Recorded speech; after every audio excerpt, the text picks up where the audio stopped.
Hello, everybody. It's Arlene Smith, Healing the Hearts of Healthcare.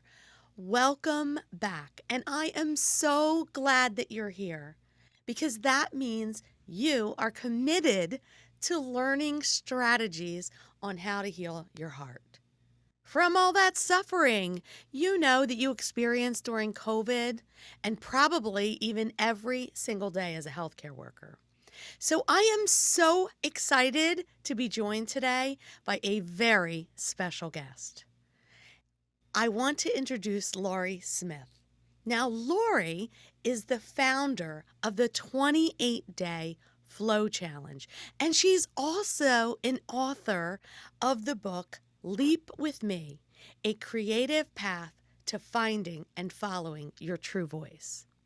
And she is also a meditation teacher. She is a soul coach and she is an energy healer, which is why I invited her to our session today.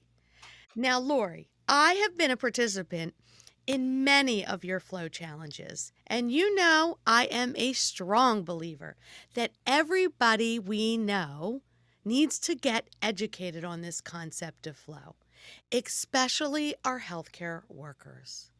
I mean, they're coming off a time that I like to call the great sadness, and they need a safe space where they can practice new ways of healing. And that's what I hope for everybody. And so I want you to introduce everybody to why are you so passionate about the Flow Challenge? And I want to hear all about it. And I know all about it, but I want them to hear all about it. Well, thank you, Arlene. I'm just so happy to be here, and I love what you're creating. I've been watching you, and I just want to commend you and everyone who's been serving our whole community as far as our world through healing, and especially during the pandemic. I mean, I remember watching you on social media with your mask, and you left leadership to really go on the front lines to serve. And I just think that one of the silver linings that came out of the pandemic really is that more and more we're recognizing the importance to heal our inner worlds and having authentic conversations like these about what's really going on right behind the scenes, how we really are. I just think that's such an important thing, and so I just commend you on what you're creating here. And I love talking about flow; it's my favorite topic. Um, a lot of people don't really know about flow, and it's become just such a way of life for me that I think it's important to just start there as far as what is flow. And Flow is that state that we all get in when we're doing something we absolutely love and the rest of the world falls away. And it's often known as a runner's high. And the word high is important because we feel so good when we experience flow. And I started my career in the healthcare industry also, but more in communications. I worked at Johnson and Johnson. That was my first job coming out of college. And right at that time, a Hungarian psychologist named Mihai Csikszentmihalyi, wrote a book called Flow.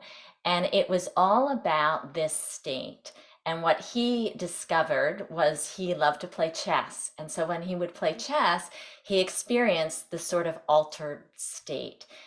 Where he just kind of almost intuitively knew where to move the chess pieces, and the rest of the world fell away.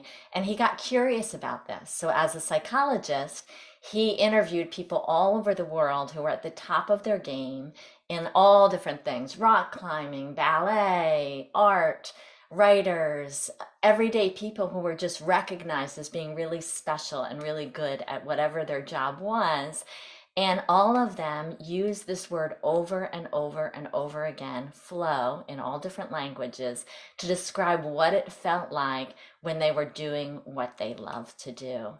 And so when I was driving to my first job at Johnson and Johnson, back then we had books on tape and cassette players, which I know you remember, Arlene.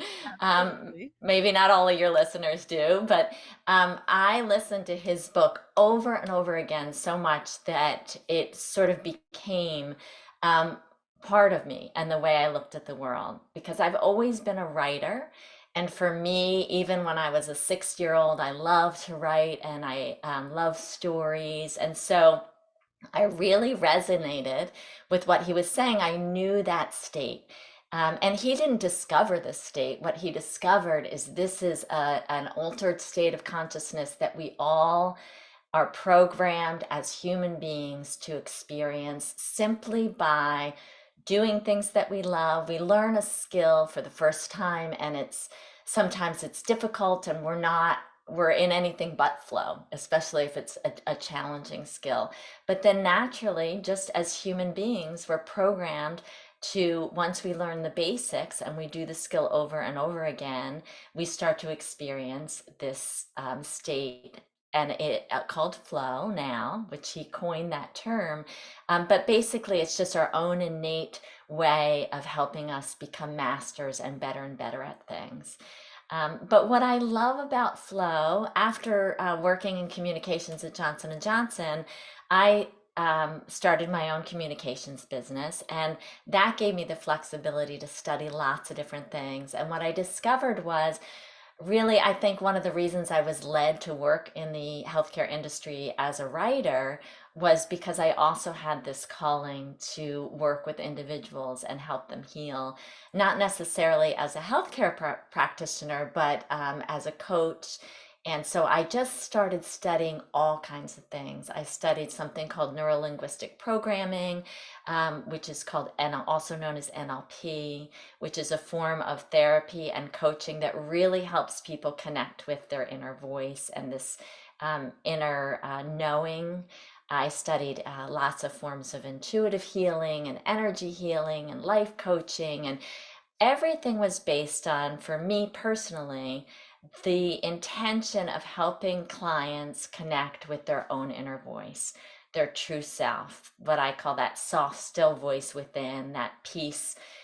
And as healers, you know, Arlene, and your listeners know that there is that healing energy in everyone's body, right? So, like medicine and all of what we do in healthcare and healing is all meant to help support the innate healing capacity that we all have in our bodies. And so, for me, that's sort of all one and the same. That inner voice that guides us to our best path and knows what's in our best interest, and that healing energy that's in our bodies. And so everything that I've been doing for the last 3 decades has really been focused on, in my own personal life, trying to connect with that stillness within myself so that I can do what I do as best as possible, whether that's being a parent or whether that's writing or just doing, responding to whatever challenges come my way, but also supporting others in doing that.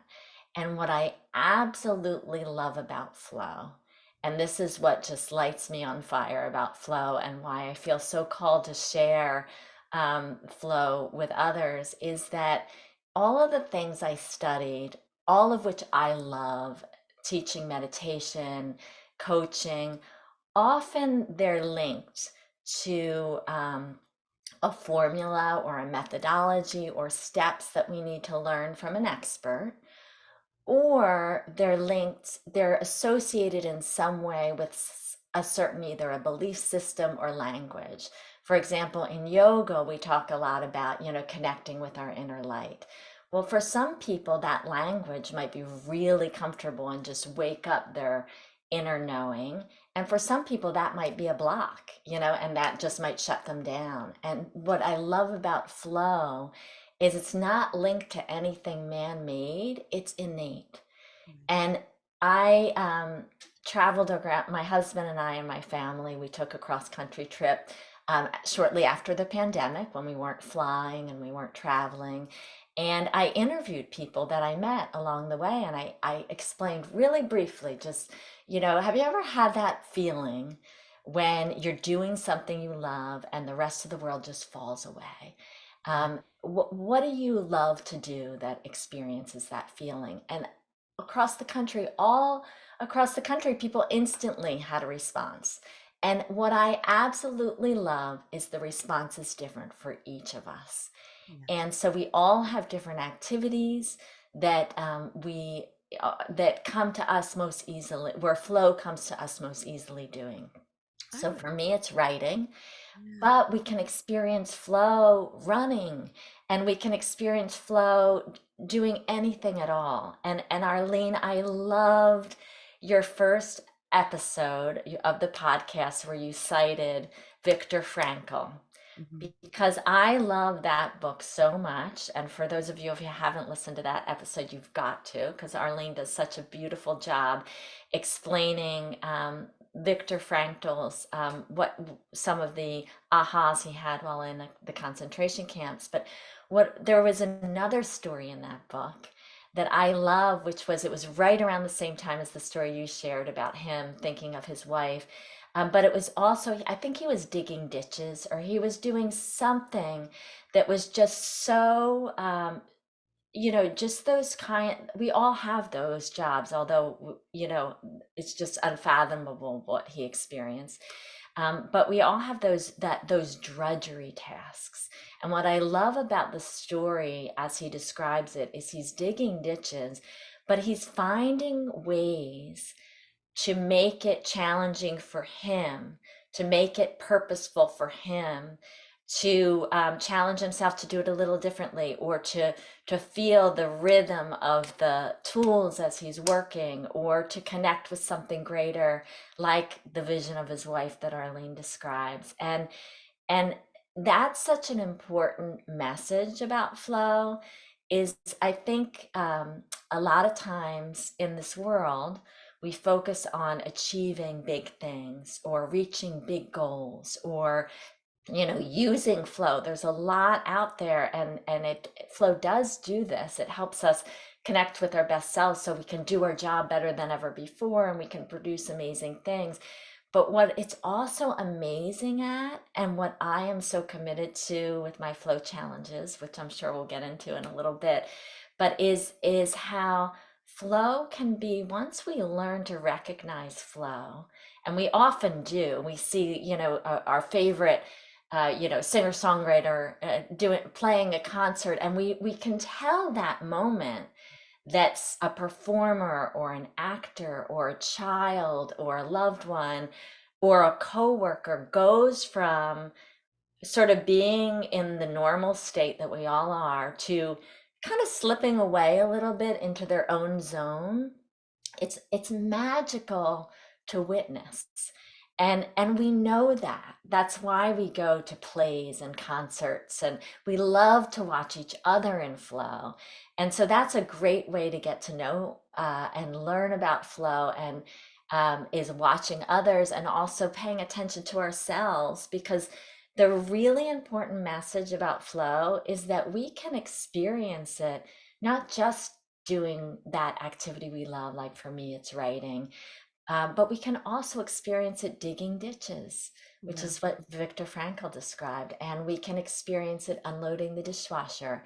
And it all comes down to not looking to the outer world for what they would deem a success, but it's finding creative ways within us to give purpose and meaning to a task in a way that excites us and engages us. And that's the magic. That's the uniqueness of flow. And I often in the courses I teach, as well as in the Flow Challenge, but I also teach workshops. And I often tell the story of our puppy. We have a little Havapoo puppy.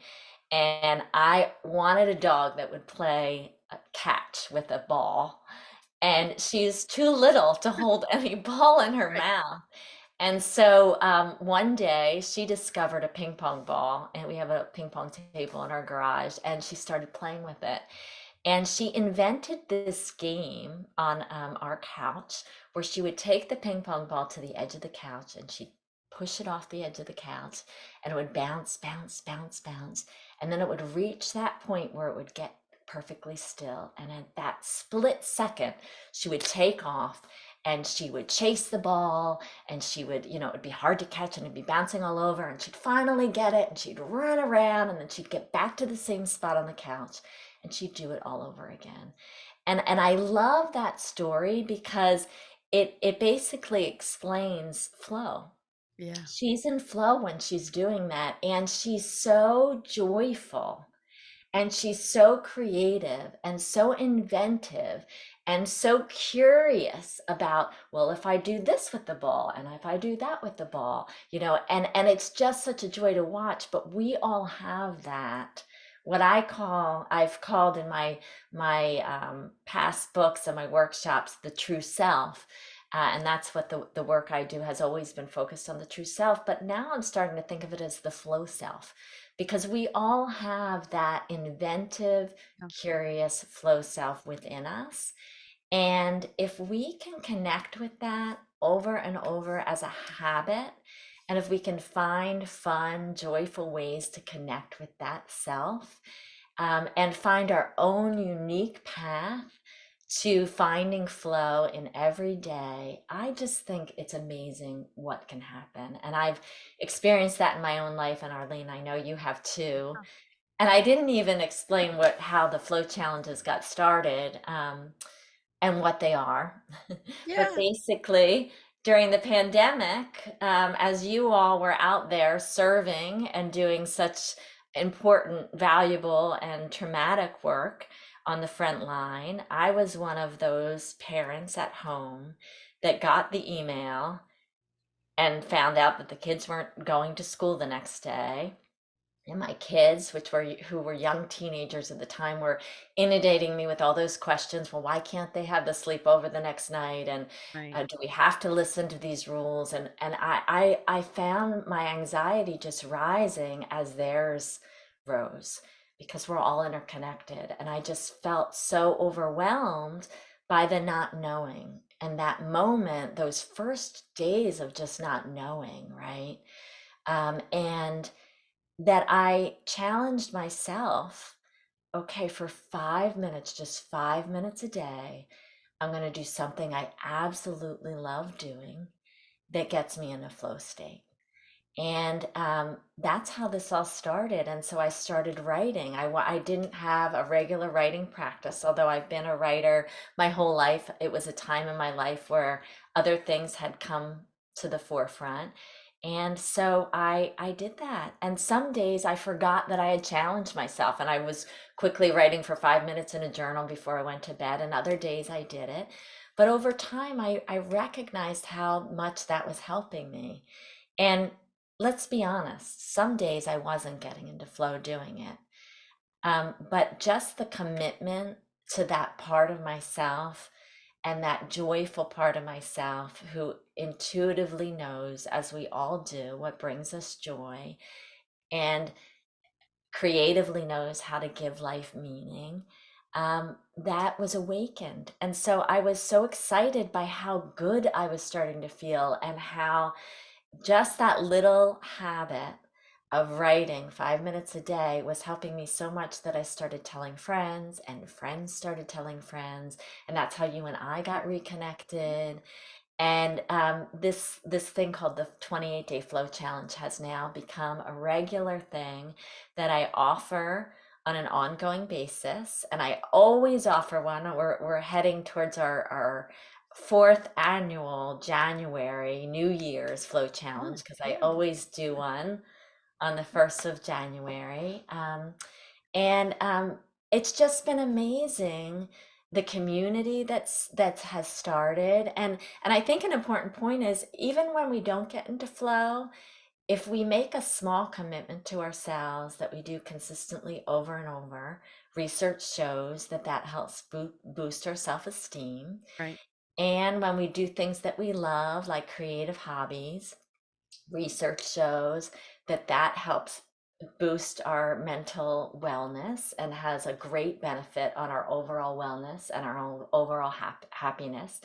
And flow, when we're in a flow state, when we're lucky enough to experience that, it releases all kinds of wonderful neurotransmitters in our body and good feel good hormones. So it biologically helps Yeah, us, benefits us too. So, so I that's would the agree. I story. mean, I think I think that there were so many experiences when I look back and I look through my journals, right? Even in those times of suffering, very similar to that passage that you talked about in Victor Frankl's book. And by the way, I do too love that passage, right? Because it just speaks to all of us as human beings, right? There are parts of our lives that they are filled with, suffering and drudgery, as you mentioned, right? And so getting into that state in the way in which we shape our mind, it's a game changer for so many people. So when I think about flow and I think about the 28-day challenge and I think about how for 28 days you're choosing that thing that you are passionate about, that you want to explore your inner self, that inner voice of just that's been calling out to you and saying to you over and over again, come and find me. I'm here. Just trust and have faith, right? So when I think of that for healthcare workers, this is why you're here, right? Because I immediately thought this is a way of healing, right? And if we think about the truth of the matter is, and I mentioned this in I think it's in the second podcast, it's so challenging working in the field of healthcare because it's full of unpredictability, right? We have this idea or we have this belief system that we all want to go to work at a place and feel like I know what I'm going to be doing and I know that I'm going to be successful and I know exactly how I'm going to do that. And as a nurse, right, in the field of healthcare, that's a belief system that you have to dispel and you have to put it aside because the truth of the matter is there are so many things that influence your day that are really outside of your control. And so you can enter work in a very anxious state, you can leave work in a very anxious state. And part of my reason for wanting to do this podcast was to give people the tools in their still, soft, quiet reflection where they could come back and really look at things and say, how do I give myself self care? Because I deserve it, because the work I'm doing is admirable and it's soul filling, purposeful work that has meaning. And we know that that's the secret, right? It's one of the secrets to us fulfilling a life of happiness. So I really want to hear from you. I mean, what would you say to that person that's thinking, well, I don't even know how I would tap in to even understanding what that flow state would be. I don't even know what I should do. Can you give us a couple examples or even think about some of the nurses or healthcare workers that have joined your flow challenges and what were some of the things that they tapped into over that span of that 28 days to really unlock that potential and just reignite sort of that beautiful state of flow where they were able to get lost in the moment and quickly thereafter were able to see, you know what, I'm in a place that is just so much better than where I entered. Mm. I love that question. And one woman comes to mind specifically who really was in healthcare and very had a lot of healing to do as a result of what she experienced as a healthcare worker during COVID. And her feedback to me is she said, I've tried things like this before. I've tried meditation, I've tried all the things, and somehow the flow challenge clicked for her. And I think what during the 28-day flow challenge, I send out daily emails. And I really, while I lean heavily on the research about flow, I also believe in sort of a greater flow, that there's a connection between our internal and the flow of energy all around us. And I know you've talked a lot about that, like the energy we bring is infectious and it affects everybody. But I think the I do a word a day during the 28-day flow challenge that I send out and give something for people to reflect about and also educates about flow. And some people use just journaling on the word as their flow activity. And the word that's the favorite is softness. And Mhm. for softness, I pull not from the research about the flow state, but looking outward at flow in nature, because Right, I feel like it's all the same, right, right? And so we approach the flow challenge with an intention of experimentation and being really soft with ourselves. And so we try one activity, you might try a writing, but if you skip a day, no big deal, because we're soft about this, because that's we want to carry the energy of flow as well as learning about the flow state. And so I think that's what people really respond to. And so this woman said, for the first time, it worked. It really helped her because she felt free to listen and follow her true self. So when we choose an activity and intuitively 5 days in we feel led to try a different activity, okay, we do that. mhm, So some people have a group of activities that they pull from. And so, I mean, I think if there's one piece of advice I'd want to give to anybody that wants to experiment with flow, it's first start with listening to your desire, right? Not your desire to be in a flow state, but your desire, like what is that inner self, that inner voice, that true self? What would bring you the most joy today? right, And that just tuning in and asking ourselves that, it's sort of we know we need to care for ourselves, put our oxygen mask on first so that we can help others, right? We know all the things, and it's really important. And Arlene, you're doing such a good service to share, because different things work for different people at different times, right? yeah, And but always, no matter what, the more we can train ourselves as a habit to first start with asking ourselves, beyond any, there's no expert in the world about you. You are the only person that has been with you 100% since the day you were born. right, And so you, and you know if something's going to work for you. And if you're not sure, you try it and you experiment with it, but you always are listening to you, your inner voice. And I think something that really gets forgotten when we talk about flow and the flow state is that the key is something called intrinsic motivation, mhm, which is exactly what my puppy had playing with the ping pong ball. She was doing it because it felt right in the moment and it's what she wanted to do.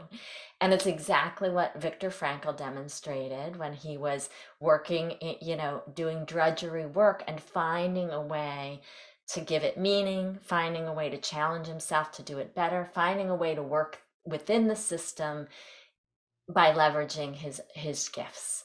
And that is key. If we're not doing what we're doing for based on intrinsic motivation, it's very slim that we're going to experience a flow state.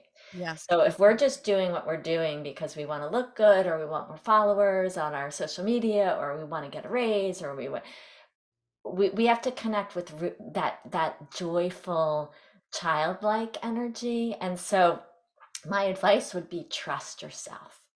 yeah, Like trust yourself and follow your what feels right, like what you most need today. And what I love, and the greatest gift I get from leading these flow challenges, is that different people choose different activities, yeah, and one person might be a right, like I chose doodling on one, and yeah. that was the most. I don't think of myself as an artist. I've never, You I don't used to. proclaim to be an artist, right? No. And sometimes I think that's the key. Right, right, you're If our exploring. identity isn't attached to being good at something, sometimes it's more apt that we'll get into flow and we'll learn how to be flow. That's a great way to get in, right? just what brings us joy, as you always say, Arlene, you're such a great teacher about the power of joy. If we follow joy in what we love to do and what intuitively feels like it would be good for us today, this month, this week, and it might be completely different next week or next month, but if we connect with that, that's the best way to learn how to get into flow. And the more and more we do that in little moments, like, maybe it's just swinging on a swing, Yeah. and we can find ways to challenge ourselves and swing faster or swing more, with the style that's our style or whatever it is. We're training.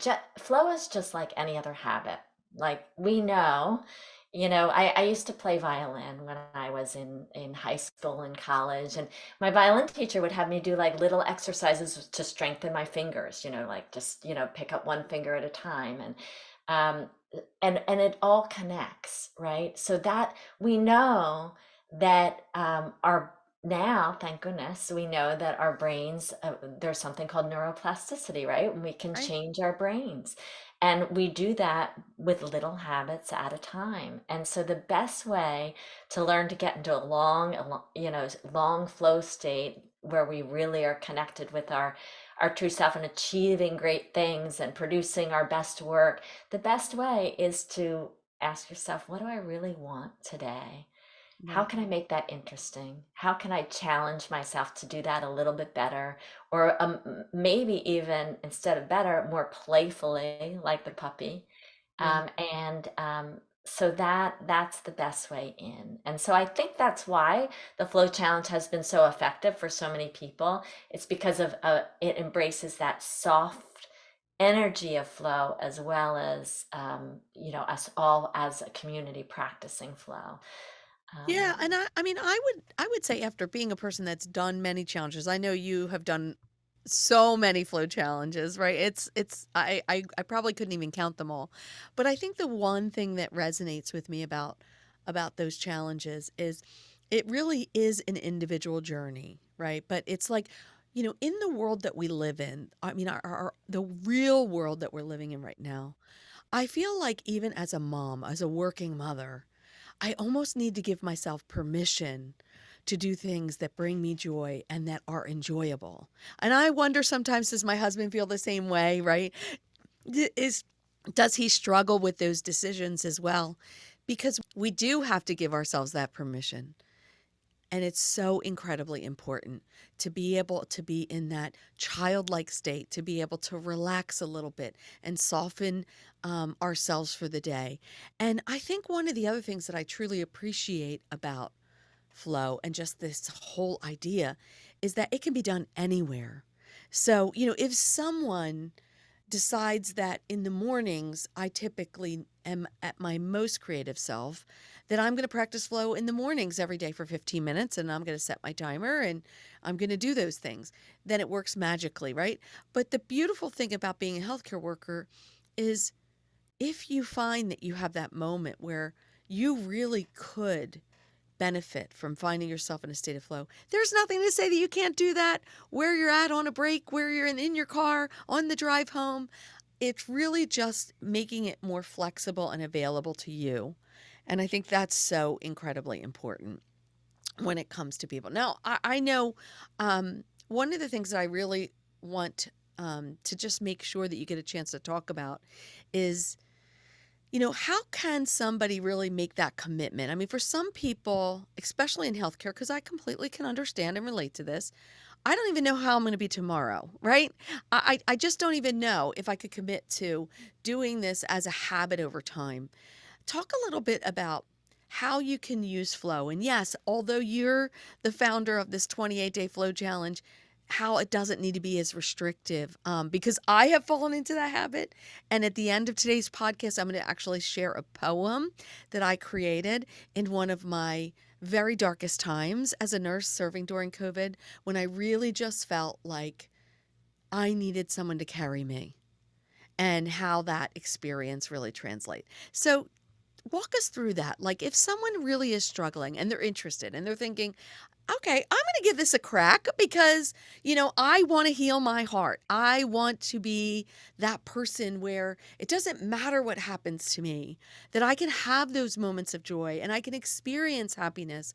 And it's really just at my fingertips, but I just don't know how. It's such a good question, Arlene, and it's such an important point because I remember when for me, it felt rebellious to do Yes, five it minutes a does. day to write. And I'm like, what? And I hear time and time, this is why I offer them over and over again.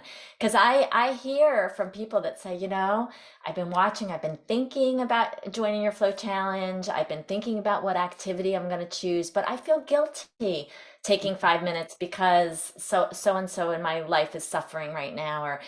And um and I think that a couple things.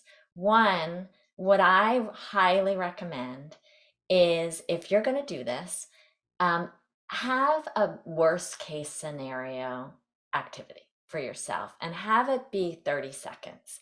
It might Right. be a stretch, it might be a certain way that you stretch in a fun way before you get in bed at night. So if you didn't do it, you're still a success. You're still in flow doing it. You're with the community. You're stretching before you go to bed. And if you have 15 minutes another day and you want to paint or do whatever else you chose, just to add some softness and some levity to it, but also to set yourself up for success, Yeah. right?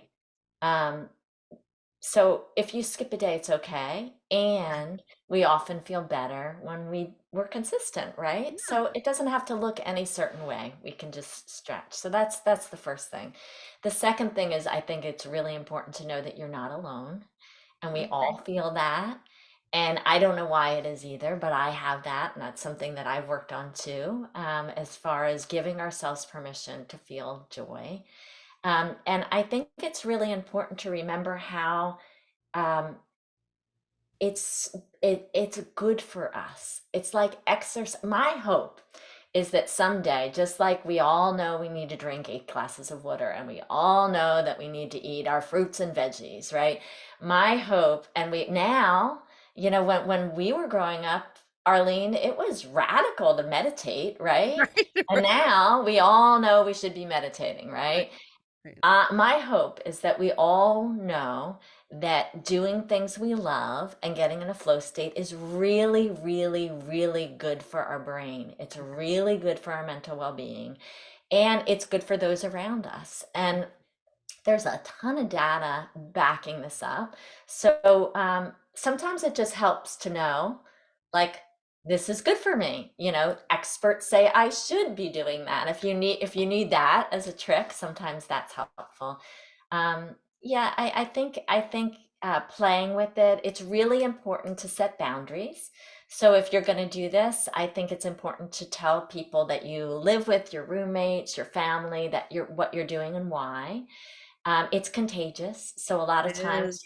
there's tons of people who their kids start doing it with them, their husbands get on board. And so, it's good to talk about it and create boundaries. It's good to think about when I'm most productive, we're all unique, when is a good time for you and in your energy to do activities that you want to experience flow during. Where? Is there a closet that you can hide and do your, whatever it is, meditating, Right. chanting, drawing, doodling? Are you, is, it's really great. I mean, we know so much about habits and there are great books about habits and research, but tying it to something you already do, like brushing your teeth, or as soon as you wake up in the morning, or right before you drink your coffee, you're going to do it. What works for me is I have a bean bag, like one of those hot bean bags that you Oh, put like in the the neck. microwave. Yeah. Yes, for You the put it neck. on the neck. Yeah. So I heat that up in my microwave for 4 minutes Great every idea. night. And the last flow challenge, I actually needed to do some PT exercises that I was procrastinating. So I decided when I put that beanbag in the microwave for 4 minutes. During that 4 minutes, I'm going to lay down and I'm going to play music and I'm going to have fun and try to make it really playful and fun and joyful and do my PT exercises. And so for 28 days, that's what I did. That's And great. that was what I needed to do that month most of all. And Yeah. there's people that have, done 5 minutes of meditation who are still meditating every day 4 years Yeah. later. That's what So I love about this concept of flow is it really does quite evolve into something that you discover. It's like a journey of self-discovery, right? And we all want to be in a state where we can leave those things behind and we can press forward. I want to share my poem because I think, yes. when I And you when did I this during the actually flow challenge, didn't I you? did this. I wrote this during the flow challenge. It really took me 15 minutes. I've never been a poet ever. I probably have made 50,000 mistakes when I was actually journaling this. But in that state of flow, these were the words that kind of surfaced and came out. And it was at a time, again, this was at a time during COVID, serving as a caregiver and as a nurse, it took a toll. It really did.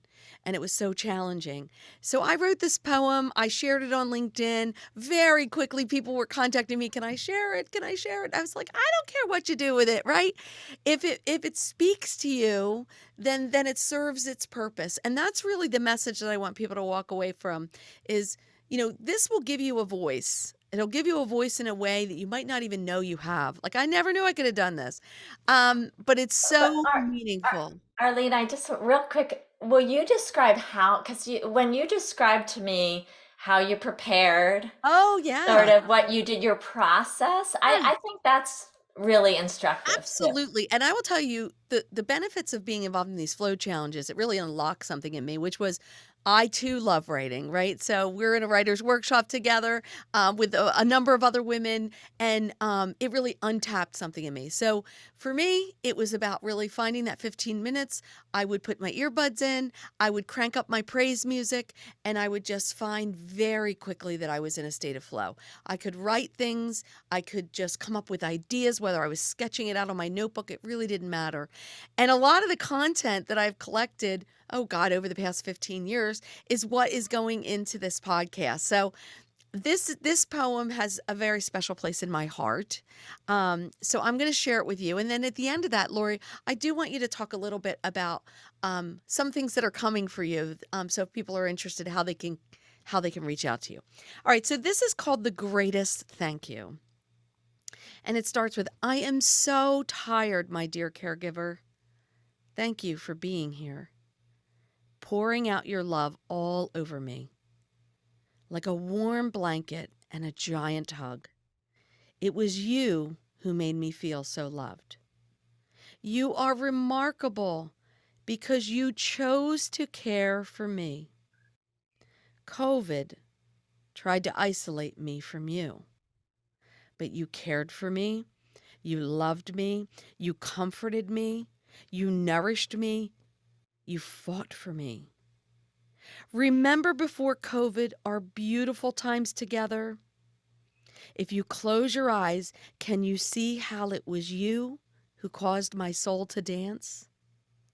That it was your warm smile and embrace that made me feel so loved.